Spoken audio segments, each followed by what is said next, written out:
Hello मेरे प्यारे दोस्तों, आज हम लोग आ गए हैं अपने हिस्ट्री के पहले चैप्टर के लास्ट पार्ट में, the first war of independence of India in 1857। ये जो सीरीज़ चलती आ रही है हिस्ट्री का पहला चैप्टर था, उसके पार्ट 1 और पार्ट 2 को डिस्क्रिप्शन में डाल दिया गया है। अगर आपको ये देखिए, लास्ट वीडियो में क्या था, मतलब सबको इसका इंतज़ार था कि हमको अब क्या पढ़ना है, इसके कॉन्सिक्वेंस, भाई सब जितना रिवॉल्ट वगैरह हुआ उसका मतलब जो कॉन्सिक्वेंसेस थे, क्या उससे हासिल क्या हुआ उस वॉर से। तो फिर इसको समझने से पहले आपको ये देखना पड़ेगा कि उसके मतलब कॉजेज़ क्या क्या थे, क्या ऐसी मजबूरी पड़ गई थी जो इस रिवॉल्ट का फॉर्म ले लिया इंडिपेंडेंस ने। तो उसके लिए आपको क्या करना पड़ेगा, पहले से आप जाओ पहली और दूसरी पार्ट देखो, शॉर्ट वीडियो है, ज़्यादा बड़ी नहीं है, डिस्क्रिप्शन में लिंक डाल दिया जाएगा। और एक और नोट पॉइंट आपको देना चाहता हूँ कि इस चैनल पे आपके कॉमर्स और इकोनॉमिक्स की भी वीडियो अपलोड की जाती है, तो जिन बच्चों को साथ में अपना सब लेके चलना है वो इस वीडियो को देख सकते हैं, उसका भी लिंक अटैच कर दिया जाएगा। अगर आपको कॉमर्स देखना है कॉमर्स देख लो, इकोनॉमिक्स उनके भी सर वेल ट्रेंड एक्सप्लेनेशन रहता है, एकदम समरी टाइप रहता है और ईजिली आप सब चीज़ कवर की जाती है उसमें, ठीक है। तो ज़्यादा आगे बिना बात किए अपना चैप्टर हम लोग शुरू करते हैं, ठीक है। तो welcome to this amazing platform of the A1 coaching, और आपको ये हिस्ट्री टीचर यहाँ पे आपको पढ़ाने के लिए। The first war of independence, आज हम लोग क्या देखेंगे, उसके कॉन्सिक्वेंसेस। तो सबसे पहला पार्ट क्या था इसमें, जो कॉन्सिक्वेंस हुए, जितने सारे रिवॉल्ट हुए, मतलब जो भी आपका था इमीडिएट कॉज था, जिसके बाद ये सब हो गया। तो आज हम लोग क्या देखेंगे, end of the company rule, मतलब कॉन्सिक्वेंसेस। पहला पॉइंट क्या है आपका, end of the company rule. 1857 से पहले तक ईस्ट इंडिया कंपनी इंडिया में थी, ब्रिटिश की थी, वो आके इस पर रूल कर रही थी। तो उसका क्या था, end of the companies rule. अब वो कंपनी यहाँ से बंद हो गई, अब वो कंपनी यहाँ से चली गई, और अब पूरा डायरेक्ट मतलब एक हो रहा था, ब्रिटिश इस कंपनी के थ्रू इंडिया में रूल कर रही थी। अब जैसे ये कंपनी हटी तो फिर अब डायरेक्ट गवर्नेंस आ गया, ब्रिटिश ने अब डायरेक्ट मतलब क्वीन ने, यहाँ पे क्वीन विक्टोरिया थी ना, उन्होंने डायरेक्ट इंडिया को अपने अंडर कंट्रोल में ले लिया। और अब इस टाइम जैसे ही कंट्रोल में लिया तो सारे पार्लियामेंट वगैरह एक कंट्री की तरह इसको शेप दिया जाने लगा, वरना इससे पहले मतलब समझ लो एक ऐसी मतलब बेचारा सा देश पड़ा हुआ था। फिर उसके बाद जब ऐसा रिवॉल्ट टाइप हुआ, फिर उसके बाद ब्रिटिशर ने ध्यान दिया कि हाँ अब इसको एक कंट्री के रूप में देना चाहिए, और इसके अलग अलग मतलब रूल्स रेगुलेशन होने चाहिए, और सारी अलग अलग चीज़ें होनी चाहिए, ठीक है। अब देखो इसके अंदर क्या क्या पॉइंट था। अब कंपनी को हटना पड़ा और क्वीन आ गई, और ब्रिटिश का डायरेक्ट इसके ऊपर कब्जा हो गया, मतलब कि रूलिंग अब डायरेक्ट ब्रिटिश करेंगे। तो पार्लियामेंट बनाई गई। पार्लियामेंट में क्या एक कंडीशन रखी गई कि आपके जो 15 मेंबर रहेंगे पार्लियामेंट में, उसमें से 9 मेंबर एटलीस्ट 10 ईयर्स इंडिया में रहे हुए होने ही चाहिए। क्या बोला, 15 मेंबर्स में से 9 मेंबर्स एटलीस्ट इंडिया में 10 ईयर्स यहीं रहने चाहिए। जो मैं आपको हिंदी में बताता हूँ ना, आपको अगर इंग्लिश आती है तो आप सब लिखते चले जाओगे, बस समझते जाओ कहानी क्या है पूरी, ठीक है ना। और उसके बाद एक और पॉइंट ये था, इसी के अंदर अभी चल रहा है कि अब जो मतलब पार्लियामेंट थे और सेक्रेटरी थे और जनरल जितने भी बड़े बड़े ऑफिसर थे ब्रिटिश को, अब उनको इंडिया की तरफ से उनका पे नहीं किया जाएगी, उनकी सैलरी बाहर से आएगी, ब्रिटिश की तरफ से, ठीक है। उनकी सैलरी कहाँ से आएगी, ब्रिटिश की तरफ से। अब ठीक है, अब क्या था, अब वो ब्रिटिशर ने बनाया, मतलब ब्रिटिश के अंडर कंट्रोल में आ गया। तो अब क्वीन का एक रिप्रेजेंटेटिव, अब भाई क्वीन तो ब्रिटिश को संभाले, ब्रिटेन को संभालेंगे ना, इंडिया को तो देखने आ नहीं जाएंगे। तो उनका एक रिप्रेजेंटेटिव आएगा यहाँ पे, मतलब उनका जो क्वीन को ब्रिटेन को रिप्रेजेंट करेगा, उनका उसको क्या कहा जाता है, वाइस रॉय, जो कि एक एम्परर या एम्प्रेस को वो आपको रिप्रेजेंट करता है, उसको क्या कहते हैं, वाइस रॉय। तो लॉर्ड कैनिंग जो थे वो इंडिया के फर्स्ट वाइस रॉय थे, ठीक है। उसके बाद अपॉइंट, जो आपकी सिविल सर्विस पहले होता था ना, मैंने आपको पहले अगर उस कॉजेज आपने नहीं देखे तो पहला पार्ट देख लो, उसमें पता लग जाएगा। पहले क्या था कि आपको वो सब नहीं दी जाती थी, हाई पोस्ट नहीं रहती थी, सिर्फ ब्रिटिशर के लिए रहती थी। और इंडियंस को बहुत ज़्यादा अगर दी जाएगी सिविल सर्विसेज में वगैरह, तो बहुत ज़्यादा से ज़्यादा सूबेदार दी जाती है, सूबेदार एक रैंक होती है, उसको दी जाती है सिविल सर्विस। अब की बार क्या हुआ, अब उसको एक कंपटीशन बना दिया गया, और जो इस एग्ज़ाम को क्वालिफाई करेगा वो जो सी पोस्ट मांगेगा उसको मिल जाएगी, जैसे आजकल होता रहता है, ठीक है। हम देखो कौन सा, ये वाला पॉइंट हो गया, ठीक है। अब है आपका queen Victoria's proclamation, queen Victoria's proclamation. यहाँ पे क्या हुआ, नवंबर 1 को 1858 में इलाहाबाद में ये पब्लिकली बता दिया गया कि अब कंपनी हट गई है, अब एक आपकी क्वीन का रिप्रेजेंटेटिव यहाँ पे आएगा। ठीक है, इसमें अब क्वीन ने क्या क्या मतलब शपथ या आप कह सकते हो क्या क्या रूल्स लगाए अपनी तरफ से कि अब वो रिलीजियस मैटर में इंटरफेयर नहीं करेंगे। अब जो भी ब्रिटिश वगैरह थे, जो जो नए नए एक्ट वगैरह ये सब उल्टे सीधे बना रहे थे, अब वो लोग इनके रिलीजियस स्पिरिचुअल पार्ट में कुछ इंटरफेयर नहीं करेंगे, उनको जो जैसा चाहिए वैसा ही होगा। ठीक है, और क्वीन ने ये भी कहा कि अब जितने भी मतलब रिवॉल्ट किया था लोगों ने, हम सबको माफ़ करते हैं, उसी कोई दिक्कत नहीं, सिवाय उनके जिन्होंने ब्रिटिश को मारा। जिन लोगों ने ब्रिटिश को मारा उनको सज़ा देंगे, और जिन्होंने सिर्फ रिवॉल्ट में पार्टिसिपेट किया था उनको हम पार्डन करते हैं, मतलब माफ़ करते हैं। ठीक है, अब एक और यहाँ पे देखो पॉइंट है, काफ़ी पॉइंट सारे हैं, इसमें लिखने की कम जगह थी इसलिए मैंने यहाँ पे लिखा, मेन मैंने यहाँ पे लिखा, अभी इससे आगे और भी बताएंगे। ठीक है, ये हो गया रिलेशन विद प्रिंसली स्टेट्स। जब ये रिवॉल्ट हो रहा था ना, तो उस वक्त कई लॉयल लोग भी थे हमारे। लॉयल होते हैं ना जो मतलब छुपे छुपे रहते हैं, कुछ रिवॉल्ट में उन्होंने हिस्सा नहीं लिया था। They remain loyal to British, वो ब्रिटिश के साथ लॉयल थे। तो क्वीन ने उनको क्या इनाम में दिया, उनकी लॉयल्टी का रिवॉर्ड ऐसे दिया कि जो मतलब जिस स्टेट के वो लोग थे, जिस स्टेट के थे वो लोग, वो तो उनसे मान लो कभी कैप्चर कर लिया गया था, तो जो उनका मतलब उन्होंने ऐसे लॉयल्टी दिखाई थी तो उनको वो टेरिटरी वापस कर दी गई।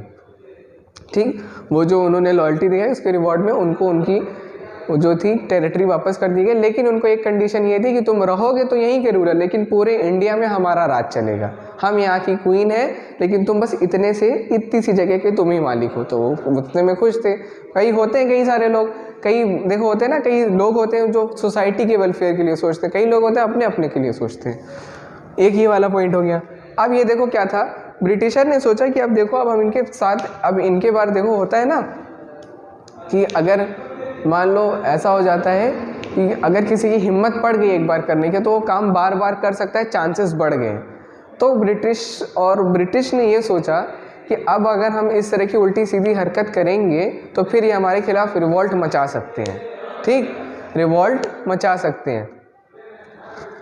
लेकिन अब यहाँ पे ब्रिटिश ने क्या किया, उतने टाइम इंडिया में हिंदू मुस्लिम रहते थे, उन्होंने साथ मिलकर ये रिवॉल्ट किया था और काफ़ी अच्छा उनको मतलब एक तरीके से होता है ना ट्रेलर दिखा दिया था कि हाँ ऐसा हो जाएगा। तो उन्होंने हिंदू और हमारे मुस्लिम भाइयों ने सबने मिलकर एक रिवॉल्ट मचाया था। उसके बाद उनको कुछ ना कुछ सीखने को, देखने को, जो कुछ भी था, कौन से ड्रॉबैक्स में देखेंगे पता लगेगा। तो उन्होंने हरा तो नहीं पाए थे, लेकिन ब्रिटिश ने उनको कुछ ना कुछ सबक मिल गया था। तो ब्रिटिश ने क्या सोचा कि अब हम कुछ कर तो सकते हैं नहीं, तो क्या करो, अब हिंदू मुस्लिम के बीच में लड़ाई करवा दो।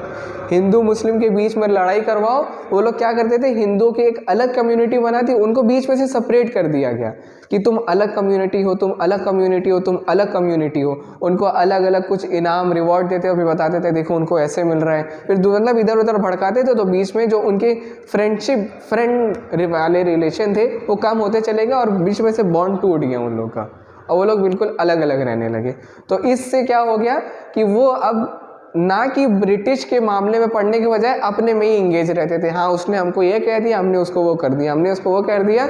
तो इससे वो लोग आपस में उनको इंगेज रखते थे और अपनी तरफ उनका ध्यान ही नहीं जाता था उनकी तरफ। ठीक है, ये अब देखो आप ये पहले अगर आपने पार्ट नहीं देखा, वही सिंपल सी बात, पहले जाके देख लो फिर पता लगेगा। चेंजेस इन द आर्मी क्या थी, पहले के जो ब्रिटिश ट्रूप थे, पहले आपको बताया था 2,38,000 थी, और उसमें ब्रिटिश ट्रूप्स कितने थे, 45,322। तो अब उन्होंने देखा कि भैया हमको यहाँ पे ये मेन चीज़ सबसे बहुत बड़ी चीज़ है। इसके अंदर उन्होंने काफ़ी सारे चेंजेस लाए। ब्रिटिश के अंदर जो इंडियन सोल्जर थे उनके अंदर उन्होंने काफ़ी चेंजेस लाए। सबसे पहले तो उनकी क्वांटिटी में, उनकी मतलब रेशियो में उन्होंने क्या किया, 2,32,000 से डायरेक्ट 1,40,000 कर दिया। ठीक, 1,40,000 किया, और आपकी जो ब्रिटिश ट्रूप्स थे उनकी जो क्वांटिटी थी उसको बढ़ा दी 65,000 समथिंग कुछ। और क्या किया उन्होंने कि जो वो जो अच्छे मतलब असलहे होते हैं ना, आर्टरीज, वेपन्स उन्होंने इंडियन के अंदर में नहीं रखा। कि मतलब होता है ना कि अगर कहीं उनको बाहर भेजा जा रहा है तो ही वो वेपन्स दिए जाएंगे, वरना अगर इंडिया के अंदर है तो उनको उस वेपन को चार्ज करने का कोई हक नहीं है उनको, वो लोग वो वाले वेपन्स देते ही नहीं थे, सिर्फ चुप्पे चाप सीधे साधे खड़े रहो। तो उससे भी एक बहुत बड़ा फ़र्क पड़ा कि हाँ एक तो क्वांटिटी भी कम कर दी और वेपन्स भी उनसे हटा लिए गए, एक ये पॉइंट है।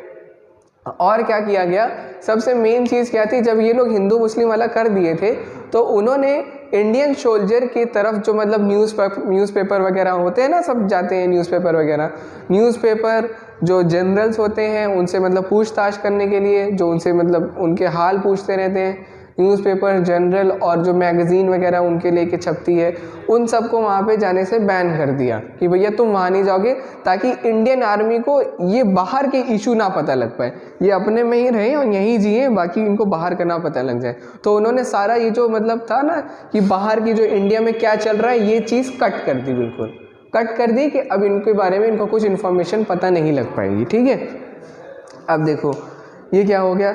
लेकिन अब एक और इसमें कॉन्सिक्वेंस ये थे, अब कुछ इंडियंस के भी सुन लो, राइज ऑफ नेशनलिज्म, इसमें पॉइंट है नहीं लेकिन अपनी तरफ से बता रहा हूँ, राइज ऑफ नेशनलिज्म।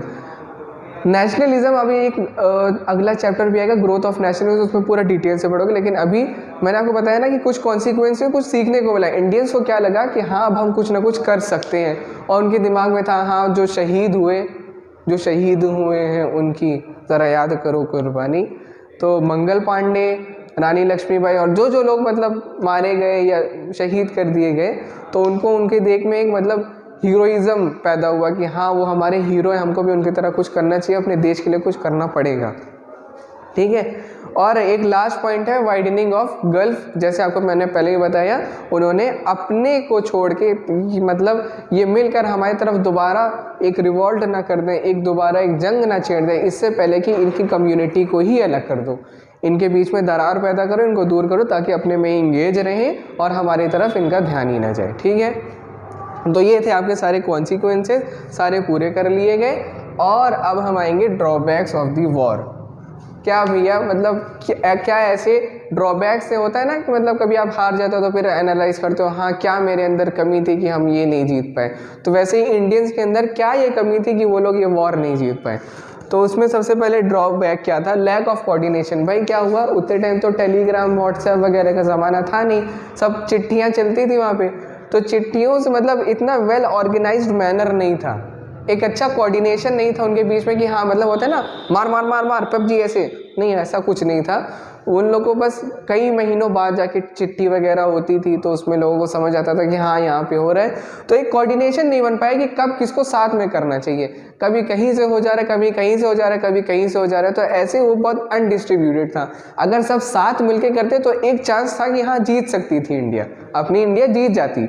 लेकिन एक कोऑर्डिनेशन नहीं बन पाया, लैक ऑफ कोऑर्डिनेशन समझते हो, आपस में साझेदारी नहीं बन पाई अच्छे से। इस वजह से भी एक ड्रॉबैक था कि हम लोग वॉर हार गए उतने टाइम। ठीक है, क्या था, नॉट मच अवेयरनेस।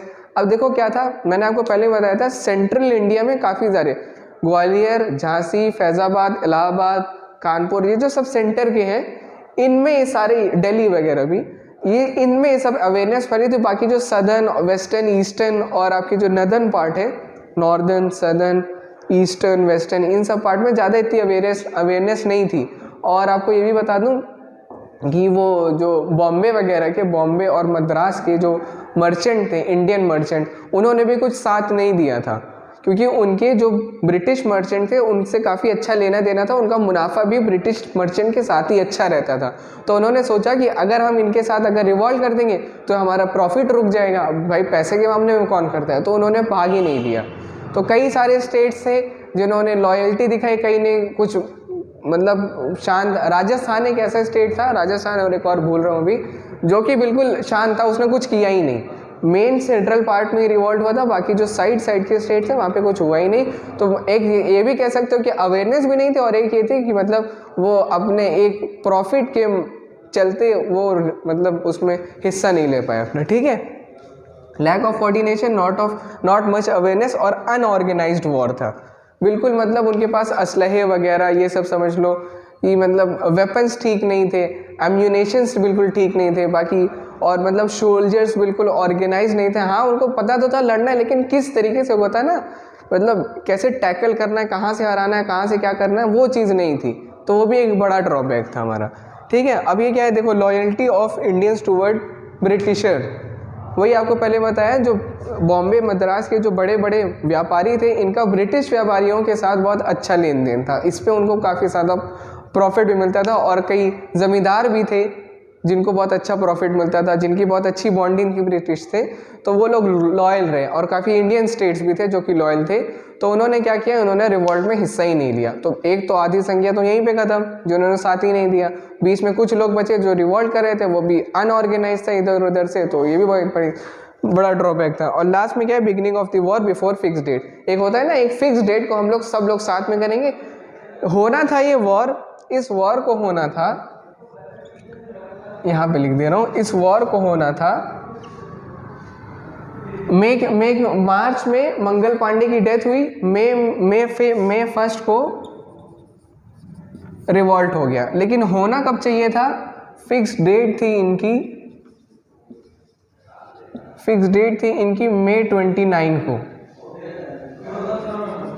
मई 29 को इनकी फिक्स डेट थी। हाँ, इस तारीख को हम लोग रिवॉल्ट शुरू कर देंगे, लेकिन वो फिक्स डेट से पहले ही वॉर हो गया और एक ये अनऑर्गेनाइज मैनर बन गया। तो अब यही थे सारे ड्रॉबैक्स और वॉर। होप आपको ये वीडियो अच्छी लगी होगी। और अगला चैप्टर ग्रोथ ऑफ नेशनलिज्म पे है, उस पर अगर आपको सब पसंद आएगा तो उस पर भी देखना। और एक सीरीज चलती चली जा रही है, आपके बोर्ड आने से पहले ये हिस्ट्री का पार्ट पूरा कवर कर लिया जाएगा। ठीक है, तो मिलते हैं नेक्स्ट वीडियो में। Thank you very much.